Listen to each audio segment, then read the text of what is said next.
నేల మీద గీసిన చిన్న గీతలు, అవి అక్షరాలు, ఆటలు. అప్పటికి మాకు తేడా కూడా తెలియదు. అమ్మ పలికిన ప్రతి మాట చల్లని గాలిలా తాకేది.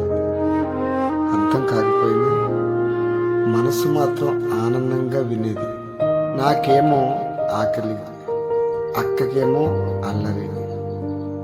నా పెదాల మీద మిగిలిన ముద్రలో నాకు కూడా తెలియని చిన్న తప్పుల గుర్తులు. అమ్మ కోపపడలేదు, గట్టిగా చెప్పలేదు, చూస్తూ నేర్చుకోమని ప్రేమతోనే నేర్పింది. అక్క నవ్వుతూ పలికిన ఆ ల మధ్య తింటాం, నేర్చుకున్నాకే అన్న చిన్న ఒప్పందం. అన్నీ తెలిసినట్టే చూసిన అమ్మ ఏమీ అనకుండా మా ఇద్దరిని తన గుండెల్లో దాచుకుంది.